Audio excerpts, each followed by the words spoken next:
Bienvenidos a otra edición del Autor y su obra. Hoy nos acompaña Darío Villanueva, director de la Real Academia Española, quien nos hablará de las novedades que contiene la 23ª edición del diccionario de esta institución. También analizará la fuerte presencia que tiene el español en los Estados Unidos y su relación con el idioma inglés. Durante este programa, el académico también abordará su faceta como escritor y nos hablará de su obra Imágenes de la ciudad, poesía y cine, de Whitman a Lorca. A continuación, Darío Villanueva y José Nieto, aquí, por el Autor y su obra. Señor Villanueva, vamos a empezar esta interesante entrevista. Sabemos que la Real Academia Española está conmemorando su tricentenario y coincide con la publicación de la edición 23ª de su diccionario. ¿Cuándo y por qué surge el primer diccionario de la Real Academia Española y cuál ha sido su evolución a grandes rasgos hasta llegar a la nueva edición? El primer diccionario surge porque la Academia se constituye para hacerlo. Realmente en 1713 se reúnen 8 ilustrados, 8 personas interesadas por cuestiones culturales y especialmente preocupadas por la situación de la lengua castellana o española en aquel momento, que estaba sometida a una fuerte presión por el idioma preponderante que era el francés.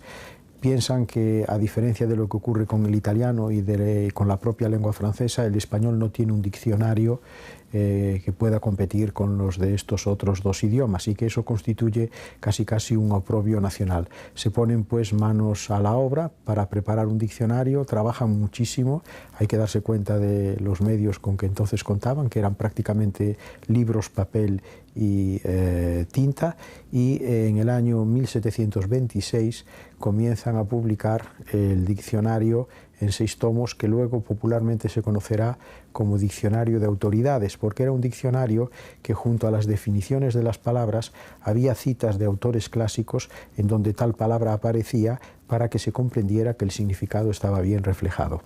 Ese es el origen pues del Diccionario de la Lengua Española. Lo que sí es importante destacar es que, habiéndose publicado el último tomo de los 6 que componía este primer diccionario en el año 1739, la Academia en 1780 toma una decisión muy sabia, y es que evidentemente un diccionario en 6 tomos no es un diccionario manejable, no es un diccionario de uso manual, y en consecuencia deciden refundir los 6 tomos en uno solo, a base de prescindir de todas esas citas que eran las famosas autoridades. Por lo tanto, el comienzo del diccionario, cuya 23ª edición acabamos de publicar, está en esa fecha de 1780. De modo que estamos presentando un libro verdaderamente singular. Es una obra que se ha editado a lo largo de 4 siglos, en el XVIII, en el XIX, en el siglo XX y en el siglo XXI hubo 2 ediciones. La primera fue en el año 2001 y esta actual, la 23ª, en el año 14. Sabemos que inventaron artículos, eliminaron otros y añadieron nuevas palabras y acepciones. ¿Cuáles criterios se siguieron para este fin? Normalmente el criterio siempre es el uso y la frecuencia. El diccionario tiene un problema, que es el problema del espacio. Es decir, un diccionario, que es un libro, tiene la capacidad que le dan las matrices tipográficas que contiene el libro, el número de páginas, el número de líneas, el número de palabras. Nosotros ahora hemos conseguido ampliar la caja del diccionario hasta más de 20 millones de matrices, y eso nos ha permitido incrementar el número de palabras que han entrado hasta algo más de 93.000, mientras que en la edición anterior eran unas 84.000 las palabras que había. El criterio que seguimos para introducir nuevas palabras son uso, frecuencia de uso, intensidad de uso, y el criterio también para prescindir de algunas palabras es exactamente lo mismo, pero en un sentido contrario. Aquellas palabras que ya no tienen uso y que sobre todo no se trata de un uso extendido en la vasta comunidad de los hispanohablantes. Al momento de tomar decisiones, ¿pesan más que un criterio que otro para efectuar algún cambio en su vocablo? Las decisiones en última instancia las toma el Pleno de la Academia, que está constituido por 46 académicos, pero esas decisiones no se toman nunca de manera improvisada y mucho menos arbitraria. Siempre hay una fuerte, intensa documentación detrás. Para ello contamos con un instrumento magnífico, moderno, que nos permite la nueva tecnología de la documentación, que es el corpus del español del siglo XXI. Todos los años introducimos en la memoria de nuestro ordenador 25 millones de formas del español. No son 25 millones de palabras, que no hay tantas, son 25 millones de realizaciones de las palabras del español, un 70% tomadas de fuentes americanas y un 30% de fuentes españolas. Quiere esto decir que tratándose solo de un corpus, es decir, una base de datos del siglo XXI, estamos cerca ya de los 300 millones de palabras. Se pueden fácilmente nuestros oyentes imaginar que eso nos permite levantar una especie de mapa muy cierto, muy detallado y muy exacto de lo que es realmente el español a ambos lados del Atlántico. ¿Cuáles son las novedades que ofrece en términos generales la 23ª edición del diccionario? Pues fíjese usted, aparte de ese incremento de lemas, es decir, de palabras, provocado por el aumento del espacio, esas palabras, que son unas 93.000, tienen en su conjunto unas 200.000 acepciones. Una acepción es un significado diferente que una misma palabra tiene. Las palabras significan cosas distintas y cada una de esas cosas diferentes es una acepción igualmente diferenciada. Pues bien, de esas 200.000 acepciones, unas 150.000 han sido totalmente revisadas. Igualmente se han incrementado las acepciones procedentes de América, hasta cerca de 20.000. Y en ese sentido también el diccionario se ha cruzado, se ha contrastado con una de las obras más interesantes que la Academia publicó, concretamente en el año 2010, me refiero al último periodo, que es el Diccionario de Americanismos, es decir, de palabras que tienen uso fundamental en las repúblicas americanas. El nuevo diccionario tiene alrededor de 5.000 palabras más que la edición anterior. ¿Cuánto tiempo les tomó realizar esta actualización? El diccionario está continuamente en proceso de elaboración. La edición anterior se publicó en el año 2001. Esta edición nueva es del año 2014, lo cual quiere decir que es un trabajo que en este caso nos ha ocupado 13 años. ¿Qué participación tuvieron las academias hispanoamericanas y la Academia Norteamericana de la Lengua Española en este trabajo? La Academia Norteamericana forma parte de la Asociación de Academias de la Lengua Española, es decir, que tiene la misma responsabilidad que el resto de las academias de los países latinoamericanos y también la Academia de Filipinas. Todas las decisiones que se toman se consultan con estas academias y el resultado de esas consultas es el que permite incorporar o no una palabra o definir de un modo o de otro distinto cada una de las acepciones. Se comenta que este diccionario es el más americano que ha habido hasta la fecha. ¿Aproximadamente cuántos americanismos tiene? Ya le he dicho que hay en torno a 20.000 acepciones de marca americana y que además hemos contrastado el diccionario con el diccionario de americanismos para enriquecerlo con palabras de procedencia americana y que no tienen uso español. Por otra parte, español quiero decir en España. Por otra parte, también una decisión importante ha sido introducir la marca geográfica España, para que algunas palabras se sepa que solo tienen uso en España con el significado que se les da, porque antes muchas veces se presentaba como de uso general, lo que en definitiva no eran más que españolismos.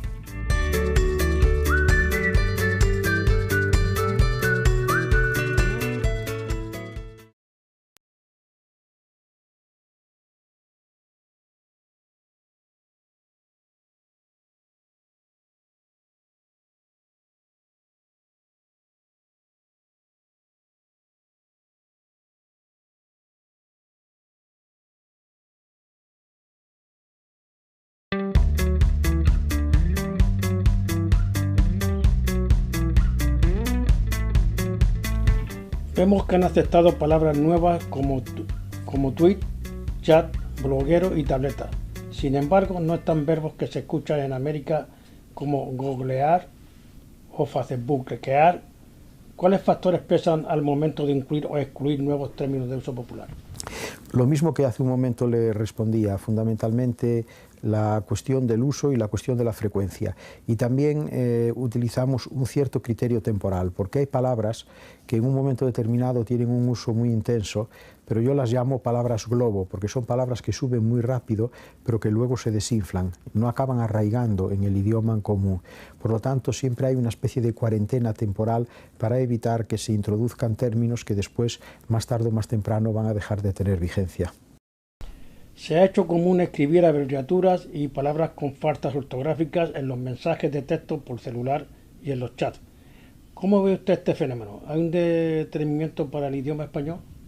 Yo creo que no, si la persona que utiliza estos recursos sabe distinguir perfectamente lo que es el circuito de comunicación, por ejemplo, de un chat o de un SMS, y lo que es el circuito de la expresión culta, de la expresión estándar incluso. Es decir, el problema, yo soy profesor universitario, mis estudiantes me mandan SMS y mensajes y generalmente se permiten ese tipo de abreviaturas. Por cierto, las abreviaturas han existido siempre. En los manuscritos medievales abundan las abreviaturas, porque era cuestión, como lo es ahora, de ahorrar espacio, tiempo y dinero. Lo mismo que ocurre en este momento con las nuevas tecnologías. Y aquello, las abreviaturas de los manuscritos medievales, no deterioró el uso del idioma en otras circunstancias y en otras posiciones. Mis alumnos que me mandan sus mensajes con estas abreviaturas, sin embargo, cuando me hacen un examen o cuando me hacen un trabajo, saben que están en otro nivel de lengua distinto y, en consecuencia, no se permiten esas licencias. El diccionario ya puede consultarse digitalmente. ¿Dejarán de imprimirlo en su versión impresa debido al poder del Internet? No, nunca. Nosotros lo que sí vamos a hacer es un cambio de orden, de factores. Hasta ahora el diccionario era un libro que se digitalizaba. A partir de ahora el diccionario será un diccionario hecho sobre un fundamento digital del que haremos libros. ¿Ofrece algunas ventajas la consulta digital sobre la consulta impresa?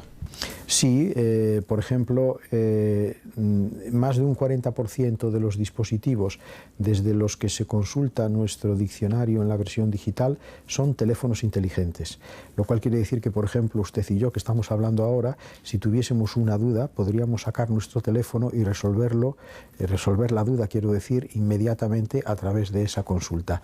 Esa es una ventaja extraordinaria, sin duda alguna. La comunidad hispana en Estados Unidos ha crecido mucho y sigue en aumento. ¿Cuál cree usted que sea el papel que debe asumir el español en este país? Fundamentalmente un papel de responder a la idiosincrasia de la comunidad hispana en los Estados Unidos, con todas sus singularidades, pero al mismo tiempo contribuir a la unidad de esta lengua tan unitaria que es el español. Una lengua que nos permite entendernos a todos los hispanohablantes hasta el momento con un grado de fiabilidad realmente muy alto. Es decir, que el español norteamericano sea un español de los Estados Unidos, pero que al mismo tiempo sea un español perfectamente comprensible para el resto de los hispanohablantes. ¿Cuál será el desafío del español ante el Spanglish? El Spanglish es una modalidad de habla que está muy diversificada. No hay un Spanglish, hay varios Spanglish. El español es otra cosa distinta, es una lengua hablada por una comunidad de más de 500 millones de personas y, volviendo a su pregunta anterior, una lengua que tiene un grado de unidad enorme, de modo que un paraguayo puede entenderse con un panameño y un costarricense puede entenderse perfectamente con un español. ¿Qué opina de las variantes léxicas que se producen en América Latina y Estados Unidos? ¿Son tan diversas que a veces escuchamos decir que son idiomas nuevos y no variantes del español? No, porque el léxico no es más que un epifenómeno, es una manifestación importante pero no trascendente para la estructura del idioma. El español mantiene una unidad muy alta en la gramática, en la morfología, en la sintaxis, pero también ocurre lo mismo en cuanto al léxico. Todos los indicios estadísticos de los lingüistas demuestran que el léxico básico del español tiene un porcentaje de integración de más del 90% en las comparaciones que se han hecho tanto en los medios de comunicación como en el español hablado en distintas ciudades y en distintos países. Usted acaba de ser nombrado director de la Real Academia Española. ¿Cuáles son sus objetivos y metas? Pues por una parte, dirigir la academia del modo más digno del que yo sea capaz. En segundo lugar, ser un presidente de la Asociación de las Academias de la Lengua Española, atento a la circunstancia específica de cada una de las academias, pero también útil para el buen logro del fin último que esta asociación tiene, que es el mantenimiento del idioma. Y luego también me gustaría mucho poder contribuir a que nuestro diccionario y en general las obras que las academias hacemos enlacen y se armonicen perfectamente con los nativos digitales, es decir, con las nuevas generaciones que han nacido ya en la era de Internet. ¿Cuál es la agenda que tiene como parte de la conmemoración del tricentenario de la Real Academia? Este tricentenario viene conmemorándose ya desde el mes de septiembre del año 13, de modo que estamos terminando la conmemoración. La hemos mantenido durante el año 13, durante el año 14 y en este año 15 la cerramos con la conmemoración del tercer centenario de la aprobación de los primeros estatutos de la Real Academia Española. En este momento nos faltan algunas actividades importantes. Estamos intentando conseguir que la exposición del tercer centenario que tuvimos en la Biblioteca Nacional desde el mes de septiembre del 13 hasta el mes de enero del 14 sea itinerante y pueda ir a México en el mes de noviembre y luego a Puerto Rico en el mes de marzo del año 16. Además de esto, vamos a hacer también un simposio importante sobre el uso de la lengua en la publicidad. Además de su posición en la Real Academia, sabemos que de su trayectoria como académico y de su relación literaria con Nueva York. ¿Qué significó para usted haber escrito el libro Imágenes de la ciudad, poesía y cine de Whitman a Lorca? Puedo decirles que es La niña de mis ojos, es el libro preferido de todos cuantos yo escribí. En primer lugar, porque trata de un tema tan importante como es la gran ciudad y especialmente trata de una ciudad verdaderamente prodigiosa y admirable que es Nueva York. Y luego es un libro de literatura comparada en un doble sentido. Por una parte, yo hablo de escritores, fundamentalmente de poetas que han escrito en varios idiomas, pero también hablo de las relaciones entre el cine y la literatura. La comparación entre cine y literatura y la comparación entre poesía de distintas lenguas es lo que hace a este libro tan querido para mí. En el estudio que realizó para escribir esta obra, ¿con cuál autor sintió más empatía y por qué?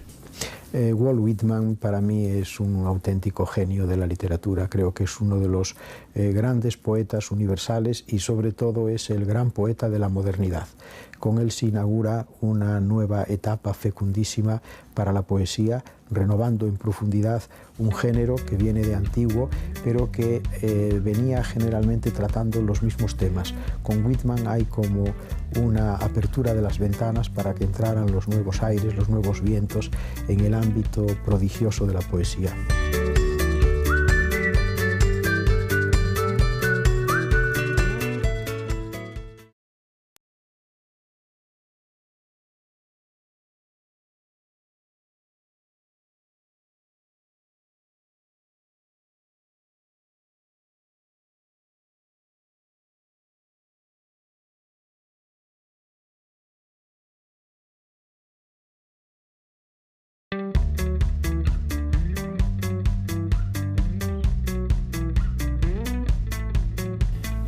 Usted también aborda el tema del cine.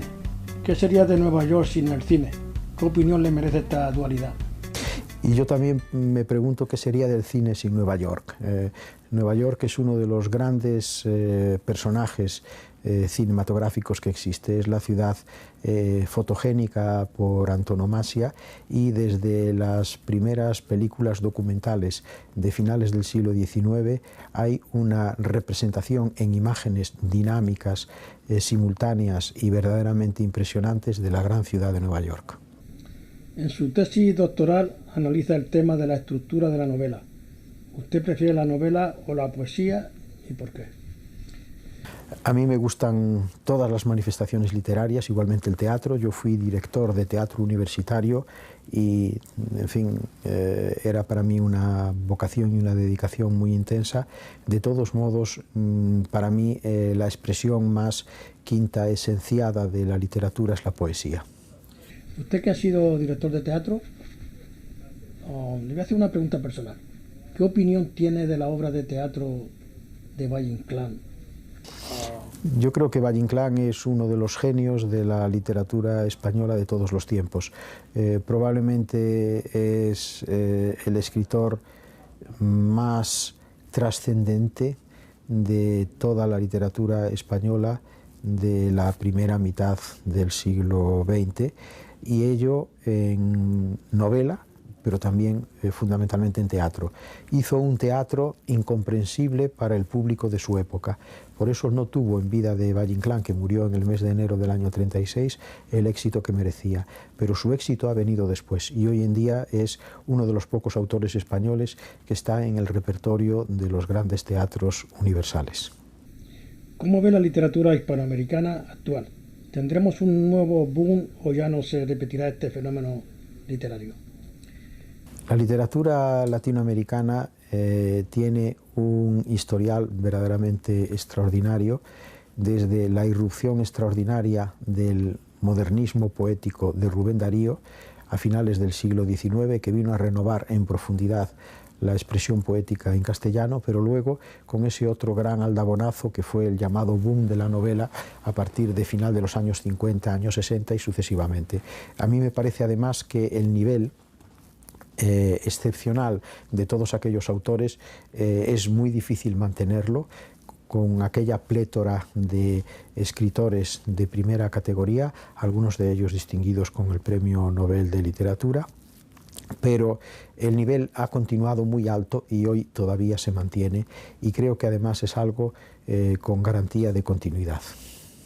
Usted comentó en alguna ocasión que si existiera un artefacto para regresar el tiempo, ¿le gustaría vivir en la década de 1920? Es verdad, porque fue una época en que la humanidad, después de la Primera Guerra Mundial, que fue terrible, que había terminado en el 18, pensó que comenzaba una época de paz, y fue un periodo de una efervescencia creativa extraordinaria en todos los órdenes. Hubo un desarrollo técnico, un desarrollo industrial, un desarrollo científico, un desarrollo también social y un desarrollo artístico verdaderamente prodigiosos. Desafortunadamente, en los años 30 las cosas cambiaron con la irrupción del nazismo, con la violencia de las guerras, pero esos años 20 fueron auténticamente una década prodigiosa. ¿Qué impresión tiene de la nueva literatura española actual? Sigue habiendo un grupo muy destacado de escritores, tanto en poesía como en novela como en teatro. Lo que sí es cierto es que hay una gran presión de lo que yo llamo la post-literatura, es decir, esa literatura regida fundamentalmente por elementos de mercado, una literatura para el gran consumo, una literatura convertida en un brazo de la industria editorial y no tanto en una expresión creativa pura, ¿no?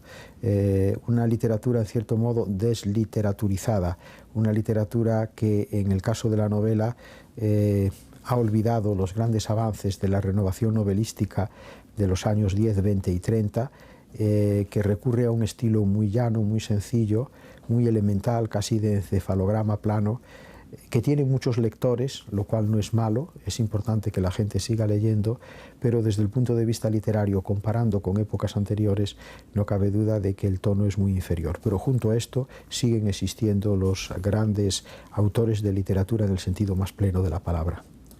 Literatura femenina española, las nuevas escritoras. Bueno, la literatura femenina no es una categoría como para considerar aparte de la literatura. Es la literatura, buena literatura escrita por mujeres. El número de escritoras es muy creciente. Acabamos, por ejemplo, de elegir como miembro de la Real Academia Española a Clara Janés, que es una poeta y una traductora muy destacada, pero también hace poco ingresaba la novelista Carmen Riera y un poco antes la novelista Soledad Puertolas. He podido observar que ha habido un boom en España sobre la literatura de la Guerra Civil Española. ¿Ha aumentado o ya está más? Sí, ahora está un poco amortiguado, pero la Guerra Civil Española ha sido una de las guerras que ha dado más literatura de todas. Hay una investigadora canadiense que se llama Maryse Bertrand de Muñoz, que ha trabajado muy intensamente sobre esto, ha publicado varios tomos, yo creo que casi podíamos decir que media docena de tomos, con un catálogo muy exhaustivo de las novelas de la Guerra Civil Española, escritas no solo por españoles, sino también por extranjeros, y también ha hecho sus estudios muy interesantes sobre el tratamiento de ese tema. Pasando ahora a su literatura, ¿nos podría hablar un poco del significado y estructura de la familia de Pascual Duarte? Sí, es un libro que he escrito con un cierto aire nostálgico, porque el primer libro que yo publiqué siendo muy joven, estaba acabando recién los estudios universitarios, tenía un título muy parecido a este, era Estructura y significado de El Jarama de Rafael Sánchez Ferlosio, que es una novela del año 1956. Ahora he hecho lo mismo, pero llamándole significado y estructura de La familia de Pascual Duarte, la novela del Premio Nobel de Literatura Camilo José Cela, que se publicó en el año 1942, que es la novela española más traducida después del Quijote. Está traducida prácticamente a todos los idiomas del mundo y que constituye un auténtico hito en la historia de la novelística escrita en español. Camilo José Cela es el único novelista español que ha recibido el Premio Nobel de Literatura. Hablando de Cela, ¿qué impresión tiene de La colmena? La colmena me parece una de las novelas fundamentales de la literatura contemporánea y es además una novela que trata ese tema que yo he llevado a mi libro sobre imágenes de la ciudad. Es una novela de una ciudad muy concreta que es el Madrid de los años 40. Una novela muy en la línea de otras grandes novelas de ciudad como puedan ser Manhattan Transfer de John Dos Passos, La región más transparente de Carlos Fuentes o El Ulises de Joyce, que trata fundamentalmente de de Dublín. Pues ha sido un placer tenerlo aquí en el programa del autor y su obra y muchas gracias por su intervención. El placer ha sido por mi parte y les agradezco mucho su interés.